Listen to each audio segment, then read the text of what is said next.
Hello student, welcome back to my YouTube channel. बच्चों, आज हम लोग हिंदी में हिंदी की भाषा एवं बोली पढ़ेंगे। पिछले हम लोगों ने क्लासेस में हिंदी वर्णमाला को ख़त्म किया था बहुत बेहतरीन तरीके से, जिसमें हम लोगों ने 0 टू हीरो लेवल तक के क्वेश्चन सॉल्व किए थे और उसको पूरी तरीके से कॉन्सेप्ट वाइज ख़त्म किया था। तो आज उसके अगले चरण में हम लोगों के साथ है हिंदी भाषा एवं बोली को पढ़ना है। एक वीडियो में आपकी पूरी हिंदी भाषा एवं बोली को हम लोग ख़त्म कर लेंगे। तो सबसे पहले हम बात करते हैं, जो भाषा होता है, भाषा परिवार होता है, जो काल विभाजन होता है, इसमें सारी चीज़ों को हम लोग बहुत अच्छे से पढ़ेंगे। तो हिंदी की जो भाषा परिवार और जो काल विभाजन है, इसको हम लोग आगे पढ़ेंगे। जो हमारी हिंदी है, ये हिंदी जो है भारोपीय परिवार की बोली है, यानी इसमें ये भारत में भी बोली जाती है और यूरोप से मिलकर के बनी, यानी दो भाषाओं से मिलकर, दो जगह की भाषाओं से मिलकर के हिंदी बनी। यानी हिंदी को क्या बोलते हैं? भारोपीय भाषा, यानी भारोपीय परिवार की भाषा, यानी इंडो यूरोपियन फैमिली का हिस्सा होती है। ठीक है। भारोपीय परिवार की 10 शाखाएं प्रचलन में हैं, जिन्हें 2 वर्गों में विभाजित किया गया है। पहला शतम वर्ग और दूसरा केतुम वर्ग। शतम वर्ग में क्या है? भारत ईरानी ईरानी भाषा, अर्मेनी अल्बानी भाषा। कुतुम वर्ग में जर्मन, इटैलिक, यूनानी, यूरोपीय भाषाएं। उसके बाद भारत में 4 भाषा परिवार हैं। भारत में कितने भाषा परिवार हैं? भारत में 4 भाषा परिवार हैं और उनका जो अनुमानित प्रतिशत है, इसमें क्या है? भारोपीय 73% है, द्रविड़ जो है 25% है और ऑस्ट्रिक जो है 1.3% है। आगे हम बात करेंगे तो चीनी तिब्बती जो है 7% है, 0.7%। भारतीय आर्य भाषा का काल विभाजन क्या है? प्राचीन आर्य भाषा का जो काल है 1500 ईसा पूर्व से लेकर के 500 ईसा पूर्व तक का है, और जो वैदिक संस्कृत होती है, इसका जो समय सीमा है वह 1500 से लेकर 800 ईसा पूर्व तक, और लौकिक संस्कृत की जो समय सीमा है वो 800 से लेकर के 500 ईसा पूर्व तक का है। अब हम बात करेंगे मध्यकालीन भारतीय आर्य भाषा। जो हमारी मध्यकालीन भारतीय आर्य भाषा है, वह 500 ईसा पूर्व से लेकर के 1000 ईसा पूर्व तक की है। सबसे पहली बात करते हैं पाली। प्रथम प्राकृत, यानी प्रथम प्राकृत को ही हम लोग पाली कहते हैं। इसकी जो भाषा अवधि है वो 500 से लेकर के 1 ईस्वी तक है, जिसमें 8 स्वर और 33 व्यंजन होते हैं। प्राकृत जो द्वितीय प्राकृत कहलाती है, ये 1 ईस्वी से लेकर के 500 ईस्वी तक इसका समय सीमा होता है। और अपभ्रंश, हम लोगों ने अपभ्रंश के बारे में वर्णमाला के क्लास में भी पढ़ा था। अपभ्रंश क्या होता है? हिंदी का बिगड़ा हुआ रूप होता है, यानी हिंदी का जो परिवर्तित रूप होता है, जो बिगड़ा हुआ रूप से शुद्ध होकर के हिंदी हमारी बनी है, वही होता है अपभ्रंश। और इसका जो समय सीमा होता है 500 से लेकर के 1000 ईसा पूर्व तक होता है, जिसमें 4 काल होते हैं और 8 स्वर होते हैं। अब हम बात करेंगे, हमारे एग्जाम में सीधा सीधा ये क्वेश्चन पूछा जाता है, आधुनिक भारतीय आर्य भाषा का जो समय है क्या है? 1000 ईस्वी से लेकर के अब तक की समय सीमा है। ठीक है, यानी आधुनिक भारतीय आर्य भाषा 1000 ईस्वी से अब तक की समय सीमा इसके साथ है। अब हम बात करेंगे अपभ्रंश एवं हिंदी की उपभाषाएं। इसको हमने बहुत बेहतरीन तरीके से ट्रिक्स के माध्यम से याद करने की कोशिश किया है, जो आपको पूरी तरीके से याद भी हो जाएगा और दोबारा पढ़ने की ज़रूरत भी नहीं पड़ेगी। तो मध्यकालीन आर्य भाषा का अंतिम चरण अपभ्रंश है, यानी मध्यकालीन आर्य भाषा का जो अंतिम चरण है वो अपभ्रंश है। विभिन्न अपभ्रंशों से हिंदी की 5 उपभाषाओं का जन्म हुआ है। इसको उपभाषा कह सकते हैं या विभाषा कह सकते हैं। ठीक है। अब बात करते हैं अपभ्रंश की। अपभ्रंश क्या होता है? विकसित उपभाषा। विकसित उपभाषा को हम क्या कहते हैं? अपभ्रंश कहते हैं। और उसके साथ ही हम पढ़ेंगे अन्य विकसित भाषाएं, यानी अदर लैंग्वेजेस। अब जिसमें हम बात करते हैं सौरसेनी अपभ्रंश, यानी हिंदी का जो जन्म हुआ है अपभ्रंश से हुआ है। और अपभ्रंश में कितने प्रकार के अपभ्रंश आते हैं? तो वो हमारे पास जो अपभ्रंश आते हैं वो 5 प्रकार के आते हैं। ठीक है। हिंदी की अपभ्रंशों से हिंदी की 5 उपभाषाओं का विकास हुआ है। ठीक है। जिसमें सबसे पहला है सौरसेनी अपभ्रंश। सौरसेनी अपभ्रंश में क्या है? पश्चिमी हिंदी, राजस्थानी हिंदी, पहाड़ी हिंदी और गुजराती। उसके बाद अर्धमागधी अपभ्रंश और पूर्वी हिंदी। ठीक है। इतने क्या है हमारे पास सौरसेनी अपभ्रंश से आने वाले हैं। अब मागधी अपभ्रंश में क्या क्या आता है? मागधी अपभ्रंश में बिहारी हिंदी आता है, बंगला, उड़िया, असमिया। पैसाची अपभ्रंश में पंजाबी लहंदा आता है। ब्राचट का सिंधी महाराष्ट्री अपभ्रंश से मराठी भाषा का जन्म हुआ था। यानी इन जो अपभ्रंशों से ही किसी भी अपभ्रंश से किसी भी भाषा का जन्म होता है। जैसे सौरसेनी अपभ्रंश से पश्चिमी हिंदी का जन्म होता है। उसके बाद अर्धमागधी से पूर्वी हिंदी का जन्म होता है। मागधी अपभ्रंश से बिहारी हिंदी का जन्म होता है। पैसाची अपभ्रंश से पंजाबी और लहंदा का जन्म होता है। ब्राचट से सिंधी का जन्म होता है और महाराष्ट्री से मराठी भाषा का जन्म होता है। अब हम लोग बात करेंगे हिंदी की उपभाषाएं, बोलियां एवं बोली क्षेत्र। हिंदी की उपभाषाएं, बोलियां एवं बोली क्षेत्र। ठीक है, तो हिंदी की 5 उपभाषाएं मुख्य हैं। हमको जो एग्जाम में पढ़ने वाली चीज़ें हैं यहीं से क्वेश्चन आपके पूछा जाता है। जो मोस्ट इम्पॉर्टेंट पार्ट है आपका, यहीं से सीधा सीधा एग्जाम पूछा जाएगा। अगर यहाँ ऊपर आपने नहीं भी पढ़ा, नहीं ध्यान दिया, कोई प्रॉब्लम नहीं है, लेकिन इसको जानना और समझना बहुत ज़रूरी होता है, जिसको हमने ट्रिक के माध्यम से तैयार किया है। ठीक है, हिंदी की 5 उपभाषाएं होती हैं जिनके अंतर्गत कुल 18 बोलियां होती हैं। ठीक है, पहला क्या है? पहला पश्चिमी हिंदी, जो सौरसेनी अपभ्रंश से जन्म लेती है, जिसमें 5 बोलियां हैं। ठीक है, आगे हम इन बोलियों को देखेंगे। इसकी हमने ट्रिक बनाई है पश्चिमी हिंदी में। हिंदी की जो ट्रिक हमने बनाई है, इसका ट्रिक है ब्रज बुक लेने हरियाणा के कौरव दक्षिण गए। यानी ब्रज से ब्रज भाषा हो गया, उसके बाद ब्रज से क्या हो गया? ब्रज भाषा हो गया। उसके बाद जो है बुक से बुंदेली हो गया, क से कन्नौजी हो गया, हरियाणा से हरियाणवी हो गया और कौरव से कौरवी हो जाता है और दक्षिण से दक्षिणी हो जाता है। ठीक है, तो ये हमारे पास क्या है? ये ट्रिक है ब्रज बुक लेने हरियाणा के कौरव दक्षिण गए। यानी खड़ी बोली कौरवी, खड़ी बोली को हम लोग कौरवी बोलते हैं। उसके बाद ब्रज भाषा हो गया, कन्नौजी हो गया, बुंदेली हो गया, हरियाणवी हो गया और कौरवी हो गया। ये 5 प्रकार की हमारी भाषाएं होती हैं, पश्चिमी अपभ्रंश के अंतर्गत आती हैं। ठीक है, खड़ी बोली का मतलब क्या होता है? खड़ी बोली का जो मतलब होता है, खड़ी बोली कैसी होती है? खड़ी बोली ओकार बहुला होती है। यानी इसमें ओ की ज़्यादा मात्राएं होती हैं। यानी उदासीन आकार बहुला, जैसे गाजियाबाद, बिजनौर, अमरोहा, मुरादाबाद, मुजफ्फरनगर, मेरठ, रामपुर, सहारनपुर। यानी इन जगहों पे क्या बोला जाता है? खड़ी बोली बोली जाती है। और ब्रज भाषा, तो ब्रज भाषा कैसी होती है? ओकार बहुला होती है, अघोषाकार बोले, यानी ओकार बोला। इसमें ओ की मात्राएं ज़्यादा होती है। जैसे आगरा, इसमें ओ का ज़्यादा साउंड करता है। आगरा, मथुरा, एटा, धौलपुर, अलीगढ़, भरतपुर, फिरोजाबाद, बरेली। इन भाषाओं को हम जब बोलते हैं, यहाँ पे जो भाषाएं चलती हैं, इन भाषाओं को बोलते हैं, तो इसमें सबसे ज़्यादा जो मात्रा निकल कर आती है, ओ की मात्रा निकल कर आती है। सेम जैसे खड़ी बोली और कौरवी में भी जब यहाँ पर भाषाएं बोली जाती है, मुरादाबाद, मुजफ्फरनगर, मेरठ, तो भी उस भाषा में क्या निकल के ज़्यादा आता है? उस भाषा में हमको ओ का साउंड ज़्यादा निकल कर आता है, इसीलिए हम इसको ओकार बहुला भी कहते हैं और आकार बहुला भी कहते हैं। अब कन्नौजी भाषा में क्या होता है? जो कन्नौजी होता है, ये भी क्या है? ओकार बहुला भाषा होती है। ये कन्नौज में बोली जाती है, इटावा में बोली जाती है, पीलीभीत, हरदोई और फर्रुखाबाद, शाहजहांपुर में बोली जाती है। अब बात करते हैं बुंदेली की, तो बुंदेली भी क्या है? ओकार बहुला है। ये बुंदेलखंड में बोली जाती है, झांसी में, ग्वालियर, हमीरपुर, महोबा, उरई, होशंगाबाद और बालाघाट में बोली जाती है।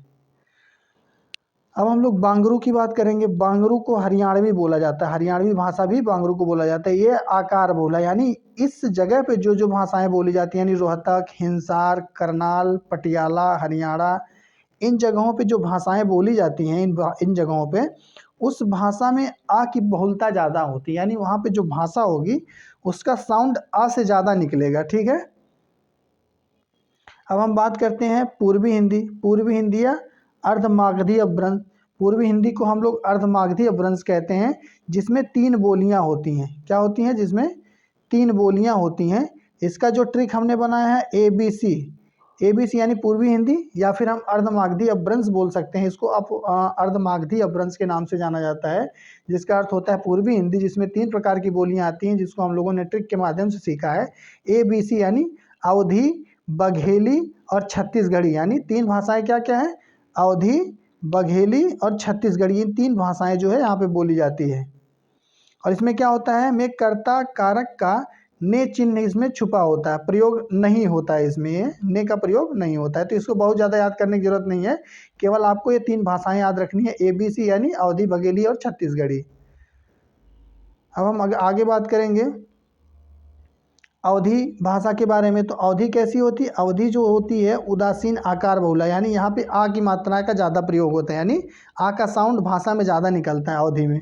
जैसे लखनऊ में अवधी भाषा बोली जाती है, रायबरेली में बोली जाती है, फैज़ाबाद, प्रतापगढ़, बहराइच, लखीमपुर खीरी, श्रावस्ती, सुल्तानपुर। उसके बाद फिर बघेली में जो भाषाएं बोली जाती हैं उदासीन आकार बहुला होती है। रीवा में बोली जाती है, जबलपुर, बांदा, चित्रकूट, मैहर, सतना, दमोह, इन सारी जगहों पे बघेली बोली बोली जाती है। अब बात करते हैं छत्तीसगढ़ी कहाँ कहाँ बोली जाती है।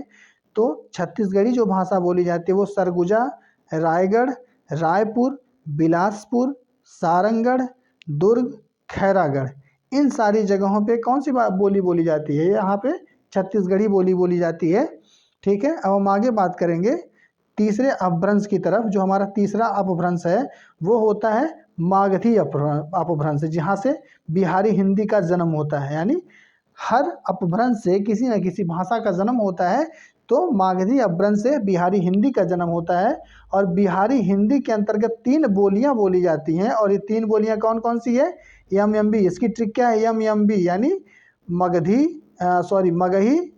मगही के बाद हो जाता है मगही, मैथिली, उसके बाद फिर भोजपुरी। 3 भाषाएं बोली जाती हैं, मगही, मैथिली और ये भोजपुरी। अब मगही कहाँ कहाँ बोली जाती है बिहार में? पटना में बोली जाती है, गया में, हजारीबाग, रांची, भागलपुर, औरंगाबाद, नालंदा और मुंगेर में बोली जाती है। जो मैथिली भाषा होती है ये मधुबनी बोली जाती है, दरभंगा में बोली जाती है, सीतामढ़ी में बोली जाती है, समस्तीपुर और वैशाली में बोली जाती है। भोजपुरी कहाँ बोली जाती है? भोजपुरी बलिया में बोली जाती है, देवरिया में बोली जाती है, मिर्ज़ापुर, बनारस, आरा, गाज़ीपुर, बस्ती, भोजपुर, छपरा, संत कबीर नगर, इन सारी जगहों पे जो भाषाएं बोली जाती हैं, जो बोलियां बोली जाती हैं, वो कैसी बोलियां बोली जाती हैं? यहाँ पे भोजपुरी बोली जाती है। सीधा सीधा आपको ये जानना है कि आपके पास कितने अपभ्रंश हैं। 5 प्रकार के अपभ्रंश होते हैं। उन सारे अपभ्रंश से किसी न किसी बोली विभाषा का जन्म होता है, और उन 5 विभाषाओं से ही बोलियों का जन्म हुआ है। जैसे ये मागधी अपभ्रंश है, इससे किसका जन्म हुआ है? बिहारी हिंदी का जन्म हुआ है। और बिहारी हिंदी के अंतर्गत 3 बोलियां बोली जाती हैं, और ये बोलियां कौन कौन सी है? मगही, मैथिली और भोजपुरी। और ये बोलियां कहाँ कहाँ बोली जाती हैं उनके बारे में यहाँ डिस्कस किया गया है। अब हम पहाड़ी अपभ्रंश के बारे में बात करेंगे। तो जो पहाड़ी अपभ्रंश होता है ये खस या सौरसेनी अपभ्रंश से प्रभावित होता है, यानी यहाँ से इसका जन्म होता है। पहाड़ी हिंदी का जो जन्म होता है वो भी सौरसेनी अपभ्रंश, या फिर हम उसको खस अपभ्रंश बोल सकते हैं। यहाँ से इसका जन्म होता है, जिसमें 3 बोलियां हैं। कितनी बोलियां हैं? जिसमें 3 बोलियां हैं। इसके लिए हम लोगों ने ट्रिक बनाया है जीके, यानी जो 2 बहुत महत्वपूर्ण बोलियां उनके बारे में हम लोगों को जानना है। इसमें जी से क्या होगा? गढ़वाली, और के से क्या होगा? कुमाऊनी। गढ़वाली और कुमाऊनी, ठीक है। अब ये क्या होता है? टिहरी गढ़वाल में बोली जाती है, पौड़ी, उत्तरकाशी, देहरादून, हरिद्वार, रुद्रप्रयाग में बोली जाती है। और उसके बाद कुमाऊनी जो बोली है वो नैनीताल में बोली जाती है, अल्मोड़ा, पिथौरागढ़ में, कुल्लुई नेपाली में और कुल्लू मनाली में, ये सब कुमाऊनी भाषा बोली जाती है, कुमाऊनी भाषा, ठीक है। अब हम लोगों को 5वां जो पढ़ना है वो राजस्थानी हिंदी, यानी खस सौरसेनी अपभ्रंश से प्रभावित होकर के इसका जन्म होता है। यानी ये भी जो है खस अपभ्रंश से, या फिर ये जो है खस अपभ्रंश से इसका जन्म हुआ है, जो हमने पीछे पढ़ा था। तो ये थोड़ा सा 2 बार टाइप हो गया है, ठीक है। तो इस चीज़ को हम लोग देखेंगे। राजस्थानी जो हिंदी होती है, राजस्थानी हिंदी जो होती है, ये इसका जन्म होता है खस या सौरसेनी अपभ्रंश से, ठीक है। राजस्थानी हिंदी खस या सौरसेनी अपभ्रंश से इसका जन्म होता है। जो 4 बोलियां इसमें प्रभावित करती हैं वो क्या है? हाँ, ये भी जो है क्या है? गलत टाइप नहीं हुआ है, ये भी सही टाइप हुआ है, थोड़ा सा मिसकंसेप्शन हो गया था। तो जो ये राजस्थानी हिंदी होती है, राजस्थानी हिंदी का जो जन्म होता है वह होता है खस या सौरसेनी अपभ्रंश से। खस या सौरसेनी अपभ्रंश से इसका जन्म होता है। ये 4 प्रकार की इसमें बोलियां होती हैं। अब इसके लिए हमने ट्रिक बनाया है इसको याद करने के लिए। मामा मेवा लेकर जयपुर गए, यानी माँ से मालवी, उसके बाद मेवाती, उसके बाद जयपुरी, और ये किस माँ से क्या हो जाएगा? मालवी। यानी मामा, माँ से मारवाड़ी, मालवी, मेवाती और जयपुरी, ये 4 प्रकार की भाषाएं हो जाती हैं। तो जो मारवाड़ी जो बोली जाती है पश्चिमी राजस्थान में बोली जाती है। कहाँ बोली जाती है? पश्चिमी राजस्थान में बोली जाती है, जिसमें रकार बहुला होता है। जोधपुर में बोली जाती है, बीकानेर में बोली जाती है, मेवाड़ और जैसलमेर में 4 जगहों पे पश्चिमी राजस्थानी बोली जाती है। अब हम बात करते हैं मेवाती की। तो जो मेवाती होती है उत्तरी राजस्थानी में बोली जाती है, इसमें हा की उच्चारण मात्रा ज़्यादा होती है और ये जो बोली जाती है दिल्ली में बोली जाती है, गुड़गांव में बोली जाती है और भरतपुर में बोली जाती है। जयपुरी जो होती है, जयपुरी को हम लोग ढूंढाड़ी भाषा भी बोलते हैं। यह पूर्वी राजस्थानी भाषा होती है जो जयपुर में बोली जाती है, किशनगढ़ और अजमेर में बोली जाती है। हम लोग बात करते हैं मालवी। ये जो है मालवी, ये दक्षिणी राजस्थानी भाषा होती है जो उज्जैन में, इंदौर में, देवास में, गुना और चित्तौड़गढ़ में बोली जाती है। अब हम लोग देखेंगे, बात करेंगे भाषा और बोली में अंतर क्या होता है। तो भाषा क्या होती है, भाषा में साहित्य की प्रचुरता रहती है। किसकी प्रचुरता रहती है, भाषा में साहित्य की प्रचुरता रहती है और बोली में साहित्य का अभाव रहता है। अब क्या होता है, भाषा का जो क्षेत्र होता है वो बहुत व्यापक होता है और बोली का क्षेत्र बहुत सीमित होता है। क्योंकि जो भाषा बोली जाती है, भाषा आप लोगों ने देखा होगा किसी किसी राज्य में केवल एक ही भाषा चल रही होती है, लेकिन जो बोली होती है किसी एक छोटे सीमित क्षेत्र में बोली जाती है, उनकी बोली अलग है, उनकी बोली अलग है, इस तरीके से चीज़ें चलती रहती हैं। अब हम बात करते हैं, भाषा में अनेक बोलियां हो सकती हैं लेकिन बोली को वाणी में समाहित नहीं किया जा सकता। यानी भाषा में अनेक बोलियां हो सकती हैं कि जगह जगह पे हिंदी बोली जाती है, कोई अलग की भोजपुरी बोल रहा है, कोई अलग हिंदी बोल रहा है, तो थोड़ा बहुत अंतर बोलियों के थ्रू हो सकता है, लेकिन बोली को वाणी में समाहित नहीं किया जा सकता। लेकिन बोली को हम लोग भाषा नहीं कह सकते। भाषाएं लिखित और मौखिक दोनों तरह की होती हैं। बोली केवल मौखिक होती है, यानी हम लोग क्या पढ़ते हैं, हिंदी जो पढ़ते हैं, हिंदी क्या है, एक भाषा है। अगर कोई और बोली पढ़नी हो, अब जैसे भोजपुरी क्या है, एक बोली है, तो हम बोली को तो नहीं पढ़ते हैं, हम किसको पढ़ते हैं, हम हिंदी को पढ़ते हैं। तो हिंदी क्या है, ये लिखित भी हो सकती है और एक मौखिक भी हो सकती है, पर जो हमारी बोलियां होती हैं वो केवल मौखिक होती हैं। भाषा जो होती है व्याकरण के नियमों पर आधारित होती है। भाषा कैसी होती है, भाषा जो है व्याकरण के नियमों पर आधारित होती है और बोली के लिए कोई व्याकरणिक नियम नहीं होता है, आप चाहे जैसे उसको बोल सकते हैं। अन्य महत्वपूर्ण तथ्य में हम लोग देखेंगे, मुंडा संथाली भाषा का संबंध ऑस्ट्रिक भाषा परिवार से होता है। ब्रजबुली बांग्ला भाषा का कृत्रिम रूप होता है। सब बहुत महत्वपूर्ण एग्जाम है जो आपके पीसीएस लेवल के परीक्षाओं में पूछे जाते हैं, तो बहुत ज़्यादा आपको ध्यान देने की जरूरत नहीं है। रांगड़ी बोली हरियाणा में बोली जाती है। ब्रजबुली बांग्ला भाषा का कृत्रिम रूप है। मुंडा और संथाली भाषा का जो संबंध होता है वो होता है ऑस्ट्रिक भाषा से, परिवार से। ठीक है बच्चों, आज की वीडियो हम लोगों की यही ख़त्म होती है। तो ये हम लोगों का जो चैप्टर था बहुत मोस्ट इंपॉर्टेंट चैप्टर था, जिसमें बोली और भाषा के बारे में जानना था, सारे अपभ्रंशों के बारे में जानना था, किसी भी भाषा का जन्म कैसे होता है इसमें हम लोगों ने सीखा। यानी अपभ्रंश से ही भाषाओं का जन्म होता है और भाषाओं से ही बोलियों का जन्म होता है। ठीक है, तो आज की वीडियो अच्छी लगेगी तो चैनल का लाइक एंड सब्सक्राइब कर दीजिए और अगले चैप्टर को देखने के लिए चैनल को सब्सक्राइब कर लीजिए। तब तक के लिए बाय बाय, मिलते हैं अगली वीडियो में।